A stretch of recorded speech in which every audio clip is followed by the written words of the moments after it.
Apresentamos agora a última mesa do simpósio sobre o tema Programas de Desenvolvimento Saudável. Para compor esta mesa, convidamos ao palco professora Ana Chiesa, professora da Escola de Enfermagem da USP e consultora da Fundação Maria Cecília Souto Vidigal, e mediadora nesta mesa. Professora Kate Billingham, diretora de projetos do programa Family Nurse Partnership da Inglaterra.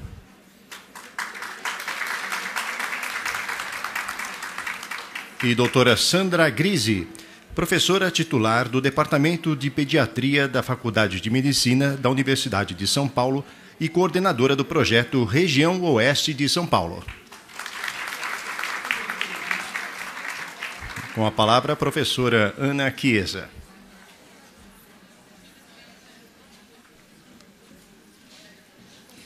Boa tarde. Eu, primeiramente, gostaria de agradecer muito a presença de todos aqui. Estamos cansados, mas eu tenho certeza que vai valer a pena esse esforço, mais essa concentração. É um grande prazer e também uma grande responsabilidade coordenar, mediar essa mesa, porque ela vai coroar uma série de discussões que a gente veio fazendo ao longo destes 2 dias. Nós já estamos chegando ao fim deste evento e a gente já percebe um clima de quero mais, né? Então, acho que também ajuda a preparar o público que veio, que esteve presente aqui, que esteve acompanhando pela internet, a participação para o próximo evento, que certamente vai ser tão interessante quanto esse. Nesses 2 dias, nós pudemos refletir sobre o papel da ciência e, certamente, a gente, além de reconhecer e reafirmar que o papel da ciência é produzir evidências, nós pudemos ver também o quanto a ciência deve se comprometer também com a disseminação mais ampla desse conhecimento, baseado em evidências produzidas, e também apoiar a apropriação desses conhecimentos em larga escala, ajudando as pessoas a fazerem as melhores escolhas possíveis no seu cotidiano. E acho que uma reflexão que a gente pode fazer é o que nós podemos melhorar a partir de onde nós estamos. Acho que as experiências que vão ser apresentadas a seguir ajudam a pensar nessa direção. O que a gente pode fazer melhor a partir de onde nós estamos inseridos. Então, essa mesa vai apresentar algumas experiências de programas de desenvolvimento saudável.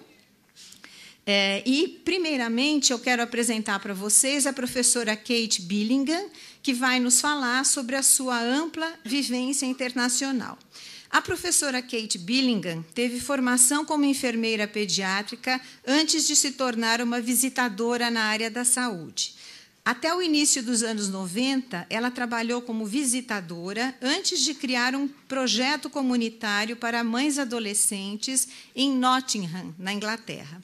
Ainda na década de 90, Kate se tornou consultora de saúde pública para crianças em Sheffield.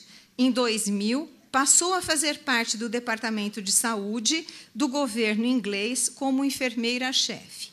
Em 2006, foi coautora do programa The Healthy Child, que é um programa de saúde pública universal para crianças de 0 a 5 anos no Reino Unido.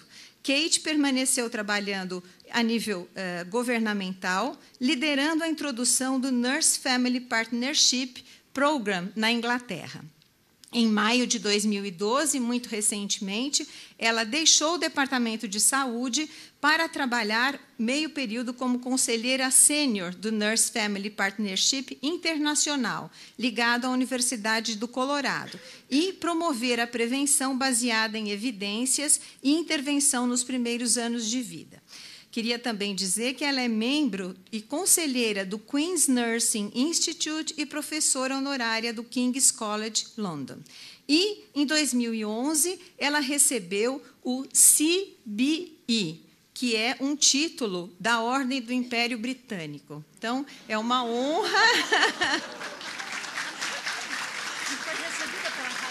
Foi recebida pela rainha. Então, não é que a gente vai falar alguma coisa para inglês ver. A gente vai ver o que os ingleses têm a dizer para a gente. Então, é uma grande honra, Kate. Você tem 30 minutos e elas vão apresentar quando estiver faltando. Obrigado, Hannah. Good afternoon, friends and colleagues. It's a great honour to be here in Brazil and here with you at this conference. And thank you to the Foundation for putting on such a fantastic 2 days. I've learned such a lot. And it feels a very auspicious day today because the World Health Organization announced today that there'd been a 40% reduction in childhood mortality in the last 20 years. And when I was looking at the data, you could see that Brazil had made a significant contribution to that most amazing development in humanity. And I think to the credit of the work and the leadership that you've done in Brazil. So I feel very humble standing here today in front of you.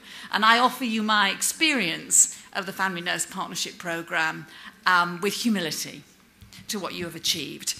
I'm going to talk, I'll try to talk slowly this afternoon to help the translators. I'm going to talk about the Family Nurse Partnership Programme and the experience of the United Kingdom implementation, and then reflect on what I think the learning is for moving from science to practice. But I'd like to start by asking you a question. How many of you work directly with children and families, face to face? Lots of you. Fantastic. You are the important people. Second to the children and families, you are the important people. And to end this conference focusing on practice, I think, is a really important place to end a conference, because this is the work. This is where change happens.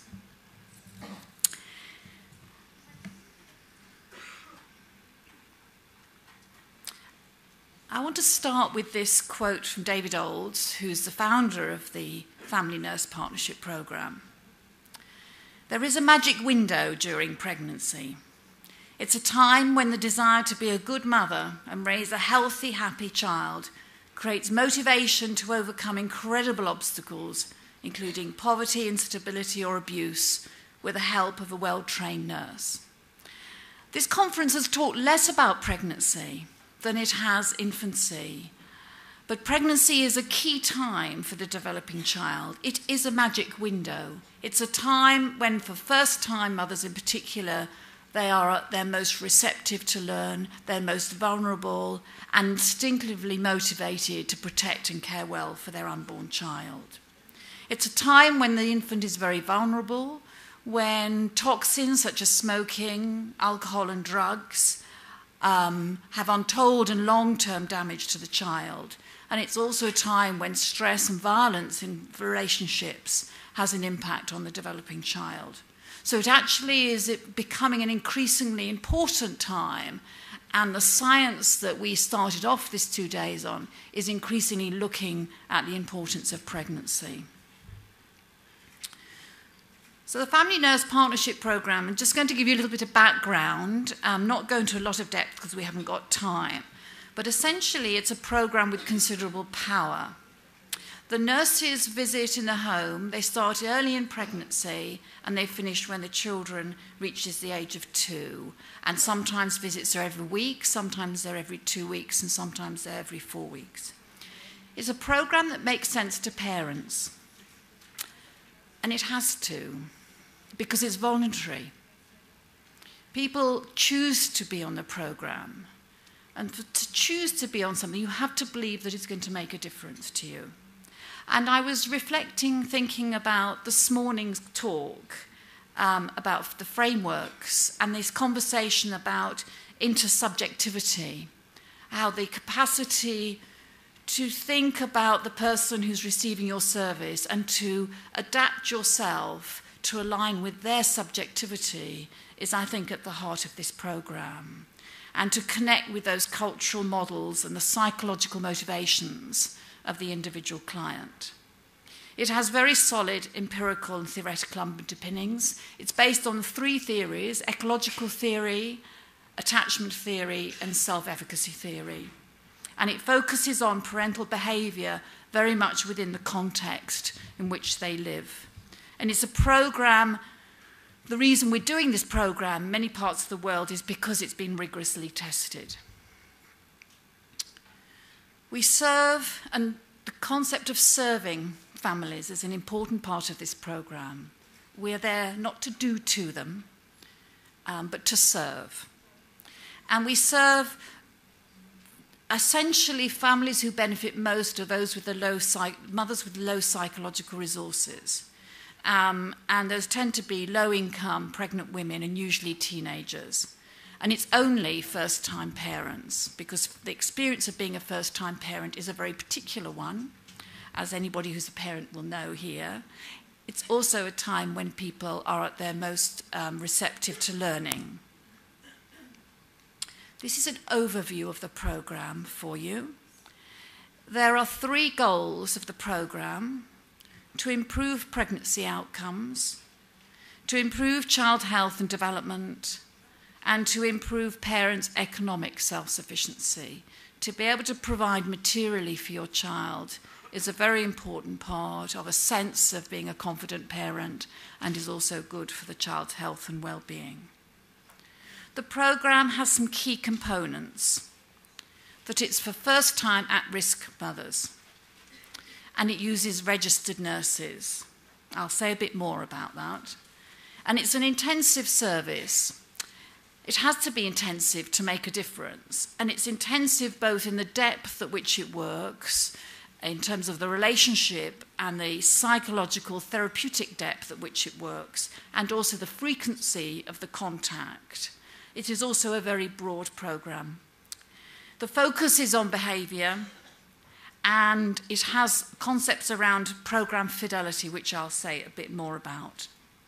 But I wanted to say a little bit about why registered nurses, because that's probably, when we started the program, the first question: why registered nurses? We haven't got enough of them, or they're expensive, or surely other people can do it.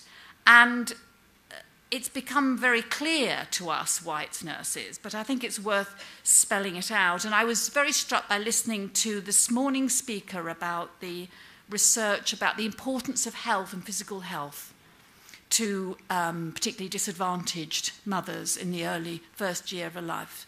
And yesterday, Secretary of State talking about the importance of the public health as the first contact, as the doorway. So that's part of it. So why nurses? Well, they have the knowledge and the judgment of and the skills. And because this program's delivered at a time of rapid physical growth and development, of very vulnerable children and women in pregnancy, a lot of the issues are clinical issues.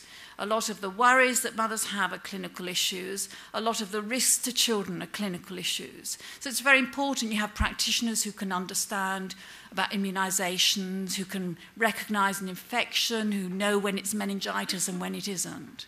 And practitioners who can make judgments, who don't have to refer on to other agencies all the time, but who can make a judgment in the moment and have the skills and knowledge to do that. Nurses in communities often have very high levels of trust and aren't seen as stigmatising. They have credibility and a perceived authority that comes from their registration, their title, and their knowledge.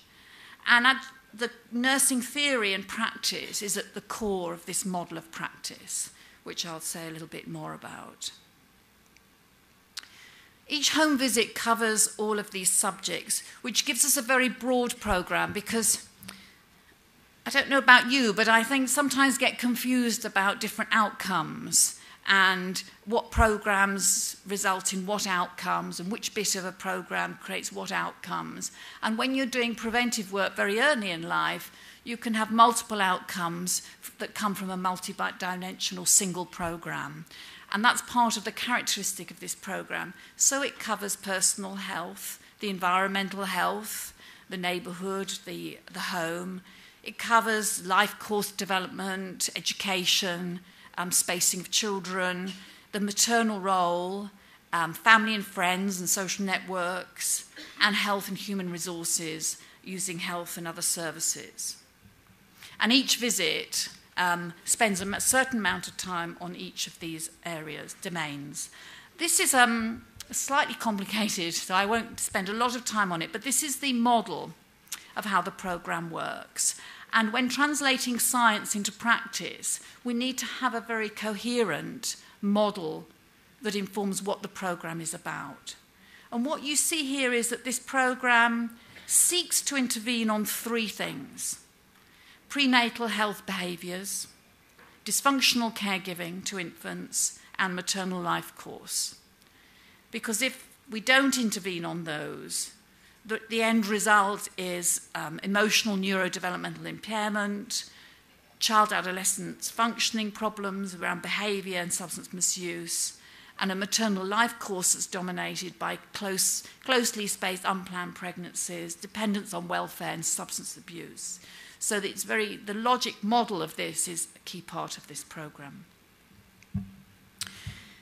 And I think, in a way, this programme was developed 30 years ago before anybody talked about neuroscience and epigenetics, and some of us were practising those years, and we talked about attachment was our frame of reference, and I don't know whether you read Bowlby in those days. And in some ways, sometimes I listen to neuroscience and I think, well, so what? Because we've always known this is a very important time of life. And the neuroscience helps us understand why it's so important, and it creates an imperative. But the interventions and the importance of intensive interventions have been there for all of us, I think, who've worked with children, mothers and families for many, many years around this. But I think what we now understand is that what this programme is doing is connecting with those neurogenetic systems that are essential in humanity around survival and bonding and attachment and protection of offspring. And by connecting with people's deep motivations and instinctive drives to care well for children, creates this opportunity for change, which probably is there at no other time for children. I'm going to say a little bit about the research, not in great depth because there's a lot of information on the website on this, but for me what's impressive really was that David Old started this in the 70s, and they're still following up children who are now in their 30s from the programme.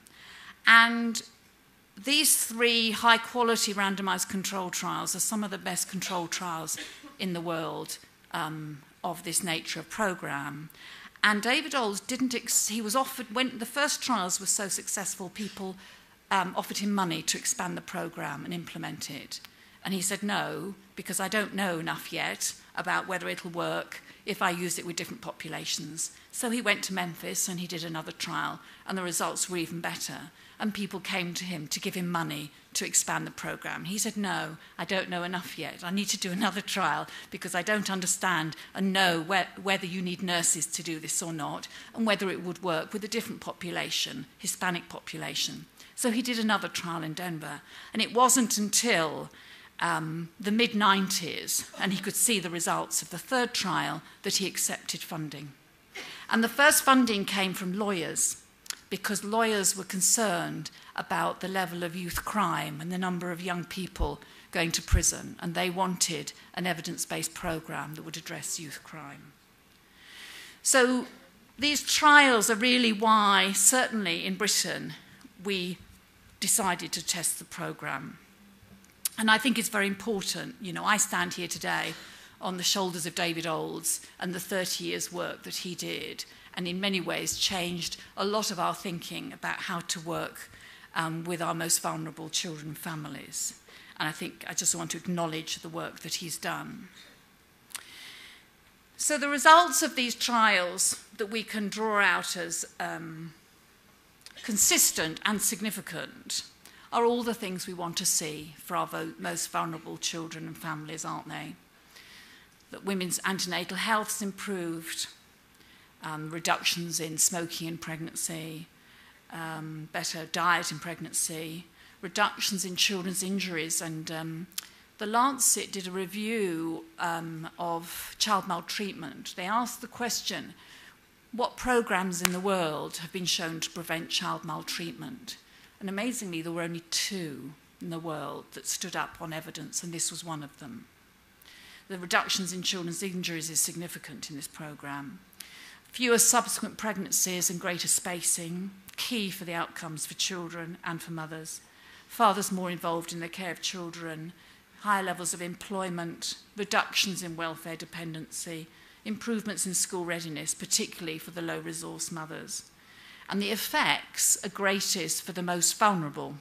So you don't give this program to everybody, because the effects are greatest for those with lowest psychological and material resources. And what has become very important, if like me, you live and work in a declining Western economy, it's very important that we know what we're getting in terms of investment for our money. And one of the reasons the British government wanted to test this programme was because of the economic analysis that had been done that demonstrated a return of $17,000 per child by the time they got to age 15. So that for every dollar invested, there's a saving of between $3 and $5 per child. So this is a very significant return on investment and has made this programme come out top in all analyses of evidence-based programs known to be cost-effective. And I'm just going to show you a few slides now just demonstrating the research and the outcomes from this programme. And all of us who work with children, particularly the most disadvantaged children families, know how difficult it is to achieve change. So to see these sort of changes means there's something very important happening here between these nurses and the families they're working with.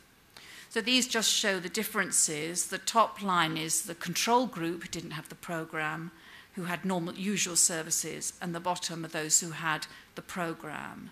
So these cover academic achievement. I'm always amazed by this preschool language scale and the improvements in preschool language for children who've been on the programme. Differences in days hospitalised for injuries, spacing between births, women on the programme. The months they're receiving welfare benefits are reduced and receiving food stamps. Oops. And this is a graph that shows the savings. So the red line is the cost of the programme per family, $7,000. And the saving, you can see how much bigger the saving is for the most vulnerable, the highest risk families. So that sense that you know in this programme who to offer the programme to and where you'll get your return on your investment. So I want to talk a bit about implementation in England. The amazing thing about this programme is that it seems to be non-ideological, and I guess that's as important here as it is anywhere else. So when we started, it was Tony Blair was the Prime Minister, and it was the Iraq War and George Bush, and all of the nurses and people in England were saying, what have the Americans got to teach us about healthcare? And they didn't like George Bush and the Iraq War. So it wasn't clear that this programme was going to be acceptable in Britain at that time. But the government wanted to introduce it because there were a significant number of children for whom the outcomes were very, very poor. And 10 years of a Labour government redistributing resources, child poverty, a lot of programmes had made no difference to their outcomes. And the government looked around the world to find a program that had made a difference. And this was the only program that they could justify using taxpayers' funding. So we started with 10 teams in 2006-07, and I was skeptical. I was leading the program, and I thought, well, we have universal services already. But it became very quickly obvious that this was something very different, that we had never worked in this way and this intensity with families. There are 80 teams, so half of local areas in England have a family nurse partnership team. We have 400 nurses serving, it's now 10,000 families. And we have a government commitment to reach 13,000 families by 2015. And we have a national implementation unit, which is made up of clinical leaders and service leaders developing the programme. The service is funded by local National Health Service. These are their local children. It isn't funded by central government. It's very important that people fund it locally because these are local children, and it ensures the funding carries on after government central funding ends. We pay for a licence and consultancy from the University of Colorado because it's a licensed programme. And we have had formative evaluation when we were testing the programme the first 3 years, and we now have a randomised control trial. So what have we achieved? Well, I think we've all been surprised by the success of the programme. These are very vulnerable families. These are, for example, a nurse was telling me she was working with a 17-year-old pregnant girl who was 8 months pregnant, and she just wasn't eating. No food, no fruit, no vegetables, no calcium. She just ate crisps and chips and McDonald's. And the nurse was very worried about this growing child and knew there was something going on here. And one day this girl told her that when she was 3 years old, her stepfather used to tie her to the chair, blindfold her, and force feed her. And those very traumatic childhood experiences leave a long legacy. And when you have that legacy, when the child becoming pregnant is a time when a lot of those very traumatic experiences come to the fore and manifest themselves in inability to care well for the child. And this programme seems to activate elements of caregiving that have been deactivated in people by abuse and very traumatic childhoods. So this is very difficult work, working with very difficult young women and young men who often aren't there. When you go and do a visit, you can do 10 visits and they're not there, or rude to you, very testing all the time, like adolescents do, and have very, very difficult, uncertain lives, very chaotic lives. So we were amazed that nearly 90% of those offered the programme took it up, partly due to the skill of the nurses in identifying and forming relationships, but being able to say to somebody, I'm here for you and I'm going to walk alongside you till your child's 2, was a gift to people. And to be able to say to somebody, this programme we're doing has been done in America and we know that the children there do better at school and they keep out of trouble. Would you like it? Of course people want it. Evidence is very important to the families we work with. And it helps people to be the best mum in the world. So we realised that we could have high levels of engagement and retain people on the programme. For 2.5 years is a long time.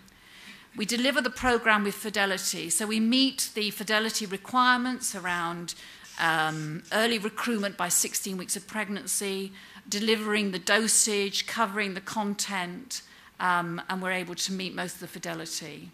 It's a popular programme with local organisations. In fact, we can't meet the demand for expansion. And most importantly, we have clients who have an alternative story for themselves and their life and different futures for their babies.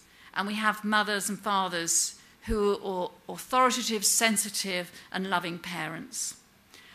And we have nurses who love their jobs, and that seems to me a great gift, because if they love their jobs, the chances are they're doing a fantastic job and really achieving good outcomes for their families.